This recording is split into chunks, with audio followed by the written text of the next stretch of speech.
This special series of the Leaders in Payments podcast, titled Be Solid, is brought to you in collaboration with NMI, the fully integrated payment solution built to scale. In this 6-part series, we'll explore the ability to accept payments anytime, anywhere, using any device. We'll dive deep into mobile acceptance via contactless, tap on phone, QR codes, and digital wallets. Merchants and their customers have expectations around omnichannel commerce, and we'll explore how we got here and what is coming in the future. As we know, COVID accelerated both mobile and omnichannel commerce, but now what? In a world full of squares and stripes, be solid.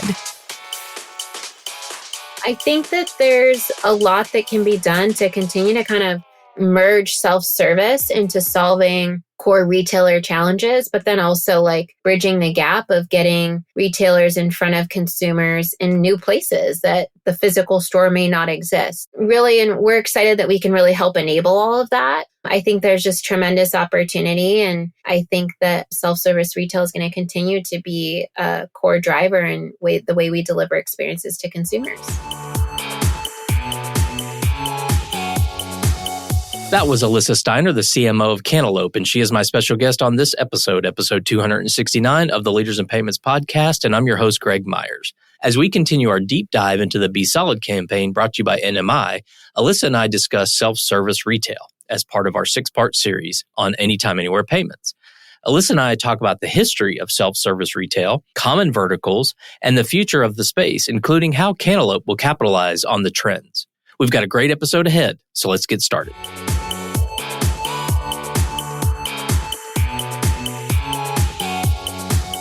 Hi, Elyssa, and welcome to this episode of the Leaders in Payments podcast, where we're going to be talking about anytime, anywhere payments. And of course, self-service retail is a big part of that. So thank you so much for being here and welcome to the show. Thanks for having me. Absolutely. So let's start by having you tell our audience a little bit about yourself, maybe a little personal and professional background info. So, Elyssa Steiner, I serve as our Chief Marketing Officer here at Cantaloupe, and I've been in the self-service retail space for about 13 years now. Prior to joining Cantaloupe, I worked for a startup that was really focused on introducing a concept called micro markets to the food and beverage vending space. And I know we'll probably chat about that a little bit later. But there I managed both their sales and marketing division while really helping grow the company rapidly in the first 6 years. So I've been in software services and really this micro payment space for a long time, and I really enjoy what I do. On a personal note, I live in the Seattle, Washington area with my husband and 2 kids. I have a 5-year-old little girl and a 2-year-old boy. I'm also an avid CrossFit and yoga lover, so really anything outdoors with the kiddos. We love to go hiking, snow tubing in the winter, any of those kinds of things. It tends to be where you find my family. Well, with 2 kids under 5 and you still have time for yoga and podcast, that's awesome. I always tell my team members, you got to prioritize time for yourself too. So I try to definitely live the words I echo to them. Well, tell us about Cantaloupe. So what does Cantaloupe do? Our vision is to be the global technology leader powering self-service commerce. So self-service commerce, maybe the term seems newer to people. It's really not necessarily a new concept. It's just been growing historically rather slow, really up until the pandemic. The pandemic started to accelerate it, and trends continue to expand coming out of that. And so our technology and what we do at Cantaloupe is really powering all aspects of self-service experiences that consumers may encounter every day and may not even realize it. So I always like to explain at a high level what we do, but in simple terms, we really power the technology that helps consumers buy it and go. And when I say it could be anything from you go into a drive-through car wash and you use your credit card before pulling into the car wash. You might see our device.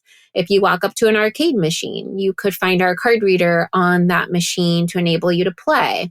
Or most commonly, you could go up to a snack or beverage vending machine and you would find our card reader on that machine as well. And so from the consumer perspective, we're really powering the forms of being able to pay with digital payments. But then from the business owner perspective, the guy or gal managing those locations out in the field, we're helping give them software services to be really efficient in managing those locations, really driving ways to increase revenue and then decrease their operational costs. And we had your CEO on the show a few months ago.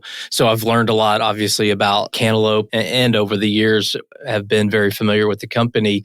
So when you say software, you're also inventory management and all the things that a business that owns, and I'll just simplify it down to a vending machine, but I know that's much broader than that. But let's just use that as an example. So it's not just payments, right? It's the software that helps them do inventory management, run their business, all of that, right?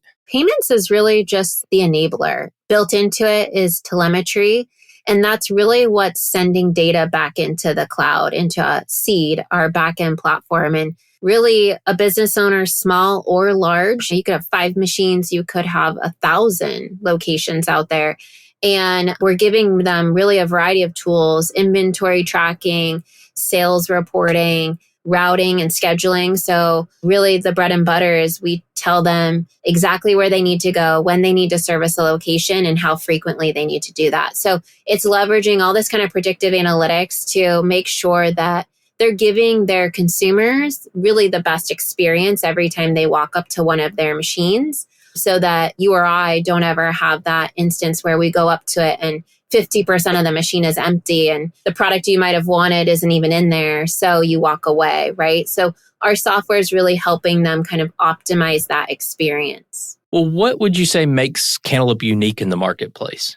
I think the first one's easy to me, but maybe it's just because of our scale and our footprint. I think we have a really strong track record of facilitating what we call micropayments at scale. And micropayments, just for those that might be a little unfamiliar, is really anything that's typically under $10 on an average transaction. And so a lot of what we do today are those forms of payments. And we have about 1.15 million locations across the globe that run on our network. You think about reliability, stability, all that kind of stuff that is really core to making sure that at the end of the day, they're able to capture as many sales as they can at their locations. I think that we've done and proven really effectively that we can do that for our customers. But secondly, I think we hold a lot of value by providing customers a full end-to-end platform. Especially as customers grow, it becomes extremely critical.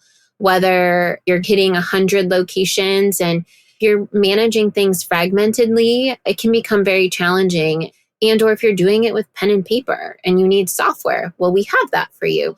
And you need a management platform, we have that. We also like to be kind of this one-stop shop. So everything from if you're looking at new opportunities to grow and you want to get into micro markets or offer smart coolers, all of those things fit into our portfolio. So I think giving customers that end-to-end platform, and what I've recognized, it starts to make our product super sticky, has definitely been kind of a unique value that we can give to them in the market. And then lastly, I always think like our ability to innovate. And I think there's kind of a couple different ways you can define that, but whether that's making strategic acquisitions, which we did one back in December of 2022, or it's developing new products directly. Remote price change is one I think about, where we helped customers, especially through the pandemic, where costs were rising on a quarterly basis for products and they were trying to protect their margins. But that becomes very difficult when you have to send a person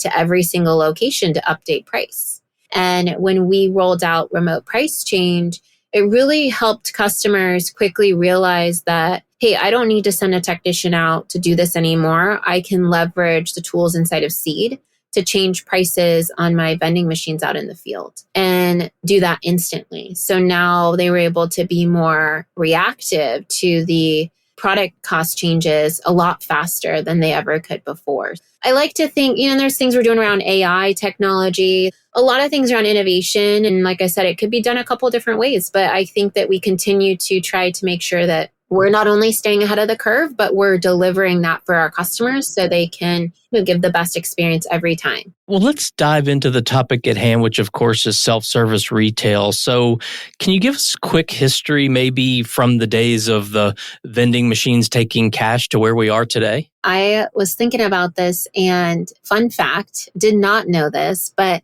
vending machines started back in the late 1800s. which I thought it was clearly going to be the 1900s. And they started with gum dispensing machines, believe it or not, railways. And then today, if you go to the Coca-Cola Museum in Atlanta, you'll see those old school soda machines that they also had. It continued to evolve. You even see today coin-operated dispenser candy machines still. At old diners, you'll still see those. But it wasn't really until like the 1960s where bill acceptors were introduced to the vending space. And now you fast forward, Cantaloupe was founded in 1992 and really started to disrupt payments and bringing in card readers, especially into the US market, as a way to accept digital payments. But it was slow because consumers paying with credit or debit cards in the 1990s wasn't as prevalent as it is today. And today, even depending on what country you're in, vending machines, you think about soda and snack machines, but they're really taking many different shapes. So we say vending and we tend to default to food and beverage, but you look at locker boxes now where you might see like beautiful premium products in them. There's even these like locked cages for propane tanks now where you could pay and swap and put your empty one in and get a new one. Or you think about Carvana, those giant, in a way, car vending machines. It's all around us. I don't think sometimes we realize how much it's growing all around us, but it's really driven by a lot of the consumer needs and wanting things fast and convenient. And how do we do that, right? And I always like to point this out because I think the pandemic, well, we spent years talking about it, it definitely accelerated a lot of self-service. And I think it just accelerated what customers or consumers wanted, whether that's, I want to pay with cashless payments because I don't want to touch cash, or I want to get something that I need when I'm only going to the grocery store. So if I need to also get it out of a smart retail type machine because I don't want to stop at the Macy's or Nordstrom to go get makeup, maybe this machine also offers specific makeup products that I'm looking for. So I think there's this hybrid and merge that's occurring between traditional brick and mortar retail and then what you're seeing with what self-service can deliver of giving it to the consumer where they're at when they want it. But there's one thing that's super interesting, I think, as you just look at kind of the trends over history and payments specifically. We published a report called our Micropayments Trends Report 2023, which is available on our website at cantaloupe.com and our resource center. But we saw that 67% of all sales at food and beverage vending machines were cashless in 2022. And this increased 11% from 2021 alone. So just that simple fact, the acceleration is happening so much faster. And I think that's the same for self-service and how can we deliver with new technologies, different ways to give consumers products that they would have never traditionally bought, maybe in a box to say, but now they are. So it's just really interesting to look at kind of the evolution of gum dispensing machine only accepting coins to now self-checkout kiosks everywhere you go. It evolved a lot and very quickly. So can you talk about maybe some of the verticals where self-service retail solutions are becoming even more commonplace? I think probably the one that's most relevant to people today is airports. I think that's a great example where you could walk through an airport. You'll see actually a handful of smart retail machines like Kylie cosmetic machines, pharma box machines. All of these are selling various retail type of products that consumers can buy. And then you're seeing self-checkout kiosks in all the newsstands. It's becoming so common now, and they're cashless only. And if you want to use cash, you got to wait in line at the attendant. And there's typically maybe only now 2 attendants, one's stocking product and one's actually at the counter just making sure people don't have questions what they're doing. I think another one that is maybe less obvious that we'd notice is air vac machines. I feel like this one, and that's putting air in your tires at a gas station. I feel like it was literally 2 years ago, if you were to stop at a gas station to put air in your tires, you would have had to have figured out, how am I going to find coins in my wallet or in my car, right? And this one to me it's sort of been this flew under the radar. And now every time you see one, there's typically a card reader on it. So that one, I think, just accelerated given the acceptance of needing to take digital payments for consumers and the way that people are preferring to pay. And then I think a newer one that's really interesting is like fitness gyms and residential buildings. These types of applications are places that are either looking to give their tenants additional amenities or their members product because maybe they had a smoothie bar at their gym and the overhead for that and then the challenges with labor, it just was getting too costly and they closed them down, but they didn't have like a, what's my plan B? And can I offer a service or can I sell protein bars? Or was really no clear solution. And now you're seeing micro markets, which are like mini convenience stores, getting dropped right into those locations and it being a great solution for both the gym owner or the manager of the residential building, and then also a perk to those members or those tenants. So I think those are kind of some of the first ones that come to mind as new applications that are definitely starting to gain traction. Well, I know there's still room for growth and for things to convert from cash because I was recently in California to visit my daughter who goes to college there, and we were going to get her car washed. And so we go to this self-service car wash. And of course, the lowest denomination of money we had was like a $10 bill. So guess what? We got $10 worth of quarters. And who wants $10 worth of quarters, right? So we definitely would have used a debit or credit card had they had that. So I know there's room for growth still. I think that's a perfect example where the bowling alley that's near me, I get mind blown because I think just because I'm so aware of being in this space, but they have maybe like 10 arcade machines, right? Kind of in that area for kids. And it's always busy, but there's not a single card reader on any of the machines. And I just think to myself, man, if you could swipe your card just to keep the kid from being able to continue to play, how much more could they be making on these machines? So I definitely agree. And that's what I mean. Like there's so many applications that are around us that if they were just enabled could probably do so much more, but we don't even realize how many we end up interacting with every day that really is like a self-service experience. Well, you mentioned earlier about the micropayment trends report. So can you give us some of the top takeaways from that? The key one that is like a no-brainer, especially with the data point I provided earlier around 67% of total sales coming from cashless. One thing to note too is I think it's around upwards of in the 30% that is driven from just contactless alone. So the key takeaway that's the no-brainer out of the whole micropayment trends report is that if you aren't accepting cashless payments on your self-service retail locations, which we just talked about a couple that we've both experienced that didn't have them, you've got to be, because that's really the way you and I want to buy stuff. And you think about the younger generations, that's the only way they really think and know how to buy stuff. They're doing it all on their phone. They don't even have a card on them in some cases. They just have their mobile wallet. I think cashless payments, it's clearly not going away. If anything, it continues to grow. And you're seeing locations that now are just cashless only. That to me is a clear takeaway based off of the data points you'll see in the micropayments trends report that you should have a card reader at your self-service machines.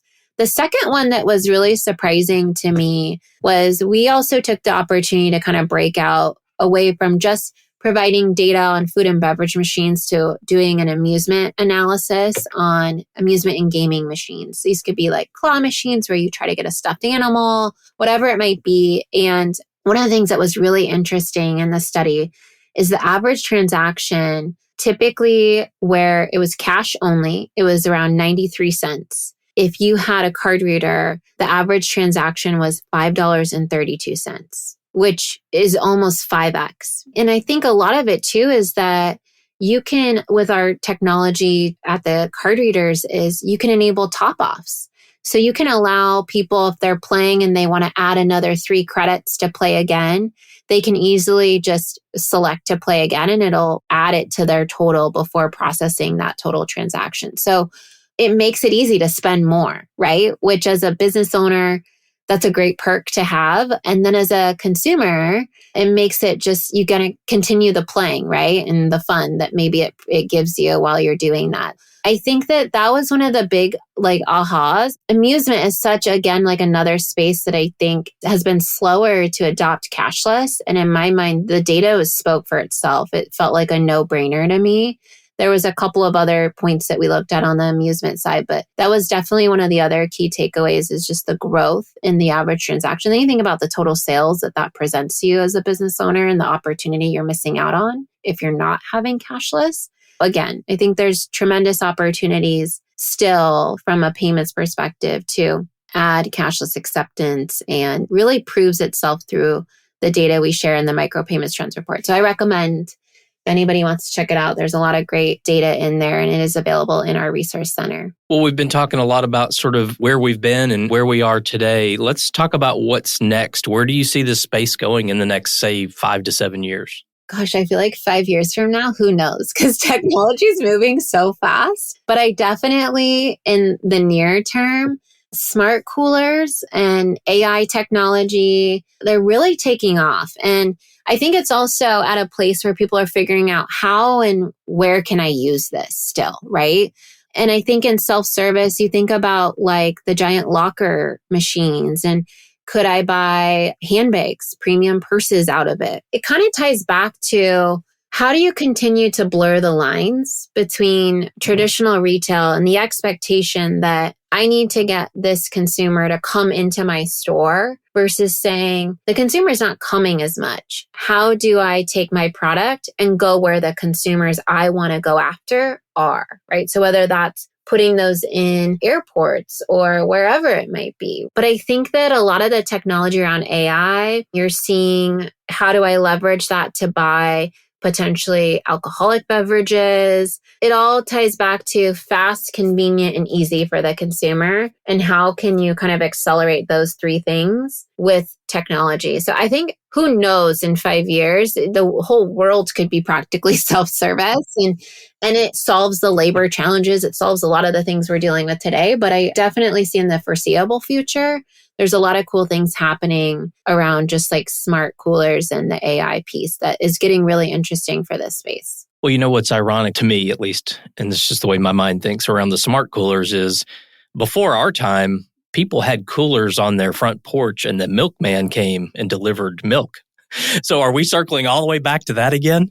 I mean, who knows, right? There's a use case to repurpose. It's funny you say that. We recently just did an event in Milton Keynes, England, and it was our Cantaloupe Live event for our Europe customer base, primarily in the UK. And we showcased and demoed a standard single door cooler that was completely retrofitted. The whole door was a digital screen. So it didn't even look like a cooler. You couldn't tell it was actually a cooler anymore because the whole front was a beautiful digital screen. And then you got to interact with it. It had like gamification. It was just modernized UI. It was almost like you think about the coolness of your smartphone and how you interact with apps. It was basically like a giant version of that. It's funny, like application also can go on vending machines. You take an old vending machine, you say, how can I repurpose this? Could replace the whole front of the door with an entire digital screen. It doesn't even look to you and I, it wouldn't look like a vending machine anymore, which is a really interesting way to think about how do you repurpose existing equipment and completely take it into like the now or even the future of what we want from a digital experience perspective. Let's circle back to Cantaloupe. We've talked about these trends. So what is Cantaloupe doing to take advantage of these trends? We definitely are diving into all the things around smart coolers. We have a number of smart cooler applications. We have that vary in ranges of technology they give you and therefore cost associated to them. But I think we're positioned very well to be a leader in sort of the space of smart coolers and where that continues to evolve. We also demoed just a week ago at the NACS show in Atlanta, the Smart Cafe, which is essentially our cooler that has AI camera, computer vision technology that depicts exactly what you picked out of the cooler. So you don't even need to select it on a screen. You just tap your card to pay. It unlocks the cooler immediately. And then it watches the product you take in or out. The second you close that door, it charges your card with exactly what you took out because of all the camera technology watching essentially what you're doing. So, and we'll have some new stuff we'll be excited to kind of share expanding into the smart cooler space at NRF in January. So I think there's a lot of stuff around the smart cooler trends that we're excited about. I think there's a ton of opportunity to, again, bring something new that digitizes like experiences for consumers, which is really what the buying experience is looking for. But also it solves a lot of problems that our customers or think about retailers have. So I think that you'll continue to see more from us around this stuff, but that's definitely some of the things that we recently have showcased at some of our events. Well, Elyssa, we've covered a lot of ground so far. Obviously, a little about you, a lot about Cantaloupe, and a lot about sort of the industry, the self-service industry. So is there anything else you'd like to add before we wrap up the show? I feel like we covered so much. I think really self-service retail is at the core of it, and why I think it's growing so much is because it's really solving critical business challenges that whether you're a vending machine operator or you're a big box retailer, labor is a reality of it's a challenge today, and theft is becoming a challenge. And how do I solve for these things that can't seem to grasp my hand on, right? And so you think about today, you go into, let's say, like a Walgreens or a Rite Aid, those types of smaller stores, and you try to get a razor blade pack. Well, it's locked behind a case. So you got to go find a person to unlock it. Then you got to follow that person because now you want to pay, right? The whole experience is clunky, but they have to lock them up because they're high ticket items and they're high theft items.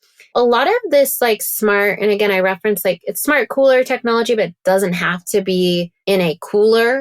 It doesn't have to be food product. It could be razor blades. So now I've just solved the problem of the consumer experience. What if I walked in and just walked right up to the machine, selected the razor blade I wanted, and then tap my card, it unlocks, I grab it, I go. That is completely different. That changes the experience, right? So I think that there's a lot that can be done to continue to kind of merge self-service into solving core retailer challenges, but then also like bridging the gap of getting retailers in front of consumers in new places that the physical store may not exist. Really, and we're excited that we can really help enable all of that. I think there's just tremendous opportunity, and I think that self-service retail is going to continue to be a core driver in the way we deliver experiences to consumers. Thanks for sharing that. It's great insight and a great way to wrap up the show. And I just wanted to thank you so much for being here. I know your time is very valuable. So again, thank you so much for being on the show today. And thanks for having me, Greg. It was lovely to catch up and excited to kind of talk about this topic with you. Thank you so much. And to all you listeners out there, I thank you for your time as well. And until the next story. Thank you for listening to this episode in our special series, Be Solid, brought to you by NMI, the fully integrated payment solution built to scale. For more information on anytime, anywhere payments and this episode, please visit nmi.com/resources/podcasts. And remember, in a world full of squares and stripes, be solid.